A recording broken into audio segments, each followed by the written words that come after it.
బంగారు చెట్టు. అనగనగా ఒకానొక అడవిలో రాజు అనే పిచ్చుక ఉండేది. రాజుది చాలా సంతోషకరమైన జీవితం.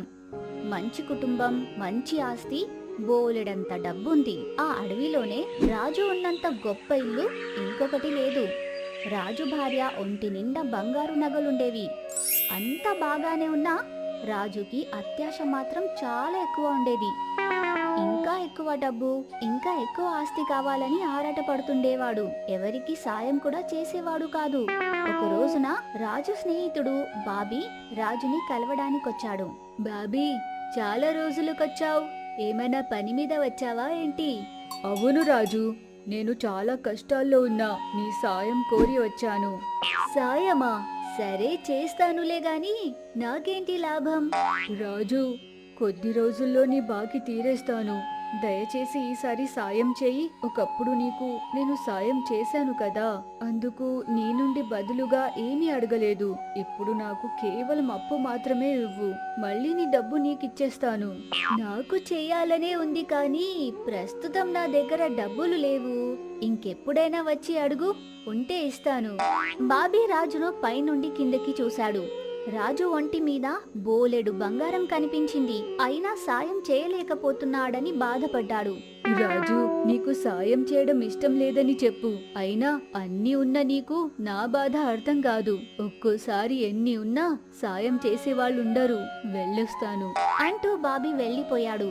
ఇంత ఆస్తి ఉన్నా నాకేం భయం? నేను తలుచుకుంటే ఇంతకంటే ఎక్కువ సంపాదించగలను. రాణి వెనుక నుండొచ్చి రాజుకి సమాధానం చెప్పింది. ఇంకా ఎక్కువ సంపాదిస్తారా? అలా అయితే మీరు బంగారు చెట్టు దోచుకోవాలి. ఇక బంగారు చెట్టా? అలాంటిది కూడా ఉందా? ఉంది ఉంది. ఏం, వెళ్తారా ఏంటి? అవసరమైతే వెళ్తాను అంటూ రాజు బయటికి వెళ్లిపోయాడు. తన స్నేహితుడు సీనుతో కలిసి అడవిలో పచార్లు చేయసాగాడు. అరే సీను, బంగారు చెట్టు ఎక్కడుందో నీకు తెలుసా? బంగారు చెట్టా? దాని గురించి ఆలోచించడం కూడా ప్రమాదమే. అదేంటి అలా అన్నావు? బంగారు చెట్టు ఉన్నమాట నిజమే. మన అడవికి 100 మైళ్ళ దూరంలో ఒక గుహలో ఉంది ఆ చెట్టు. దానికి ఏడాది పొడవునా బంగారు పళ్ళు కాస్తాయట. కానీ దాని చుట్టూ ఒక పెద్ద భయంకరమైన గద్ద కాపలా ఉంటుంది. దాన్ని తప్పించుకుని లోపలికి వెళ్లడం అసాధ్యం. అందుకే ఇప్పటి వరకు ఎవ్వరూ ఆ సాహసం చేయలేదు. బంగారు పళ్ళ అంటే అవి ఎంత రుచిగా ఉంటాయో. మొత్తం అన్ని ఆ గద్ద ఒకటే తినేస్తుందన్నమాట. తింటే తిననివ్వు. నువ్వు మాత్రం పిచ్చి ఆలోచనలు ఆలోచించకు. నేను రేపే బంగారు చెట్టు దగ్గరికి ప్రయాణం కడతాను. నువ్వు నాకు తోడుగా రావాలి. అమ్మో, నేను రాను. మళ్ళీ తిరిగి రాకపోతేనో? నువ్వేం లోపలికి రానవసరం లేదు. దూరంగా ఉండి చూస్తుండు. ఊరికే ఏమీ రావద్దులే. నాతో వస్తే నీకు 100 బంగారు నాణాలిస్తాను. 100 బంగారు నాణాలా? నా కష్టాలన్నీ తీరిపోతాయి. సరే, వస్తాను. కానీ చెట్టు దగ్గరికి మాత్రం రాను. అలాగే, రేపే వెళ్దాం అంటూ రాజు సీనుని ఒప్పించాడు. మరునాడు ఉదయమే ఇద్దరు కలిసి ప్రయాణం మొదలుపెట్టారు. అడవి, కొండలు, వాగులు, వంకులు, కారడవులు, చిట్టడవులు దాటి ముందుకి వెళ్తూ ఉన్నారు. అలాగే కొద్ది రోజులు ప్రయాణించాక ఒక గుహ నుండి బంగారు రంగు కాంతి వెలువడం చూశారు. సీను, అదిగో అదే ఆ గుహ అయ్యుంటుంది. కాంతి చూడు అంటూ రాజు గుహ దగ్గరికి సాగిపోయాడు. గుహ లోపలికి చాటుగా చూశాడు. నిజంగానే బంగారు చెట్టు కనిపించింది. అది దగదగా మెరిసిపోతూ ఉన్నది. దాని నిండా బంగారు కాయలున్నవి. రాజు నోరు వెళ్ళబెట్టి చూస్తూ ఉండిపోయాడు. అమ్మో, అంత బంగారమే! ఈ చెట్టు పళ్ళు ఒక 10 కోసుకెళ్తే చాలిక. నన్నెవరూ ఆపలేరు. వాటిని అమ్మి లాభం గడించవచ్చు. రాజు లోపలికి వెళ్లబోతూ ఆగిపోయాడు. అక్కడొక భారీ గద్ద ఒకటి నిద్రపోతున్నది. రాజు దాన్ని చూసి భయపడ్డాడు. అమ్మో, ఇంత పెద్ద గద్ద! దానికి నేను దొరికితే గోళిలా చప్పరించేస్తుంది. కానీ పడుకొని ఉంది కదా. నేను మెల్లగా వెళ్లి చప్పుడు చేయకుండా ఒక్క కాయైనా కోసి తెచ్చుకుంటాను అనుకుని లోపలికి వెళ్ళింది. అస్సలు చప్పుడు చేయకుండా వెళ్లి చెట్టు నుండి కాయ తెంపబోయింది. కాని కాయ ఊడలేదు. అబ్బా, ఈ కాయ తెంపడానికి రావట్లేదే. నా ఆశలు ఆడి ఆశలైనట్టేనా? ఆ ఒక ఆలోచన వచ్చింది.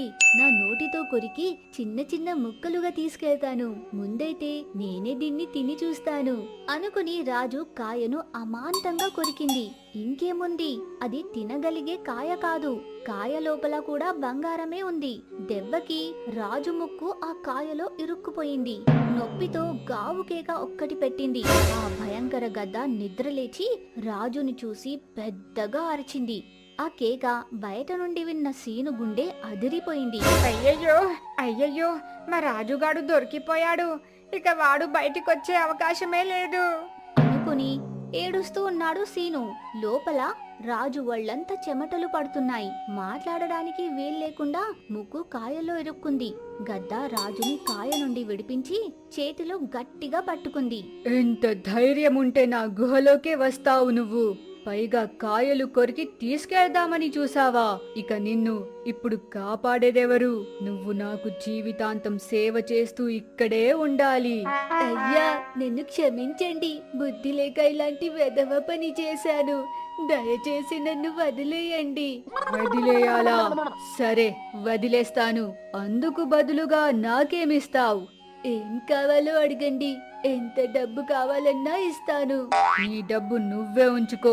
నాకు నీ రెక్క చాలు అంటూ గద్ద రాజు రెక్క ఒకటి విరిచేసి రాజును కింద పడేసి బిగ్గరగా నవ్వసాగింది. రాజు బ్రతుకు జీవుడా అనుకుని ఒక్క రెక్కతో తిప్పలు పడి ఎగురుతూ బయటికొచ్చేశాడు. ఏడుస్తూ ఉన్న సీను రాజును చూసి సంబరపడిపోయాడు. రాజు, నువ్వు తిరిగి రావేమో అనుకున్నాను. దేవుడు కరుణించి నిన్ను కాపాడాడు.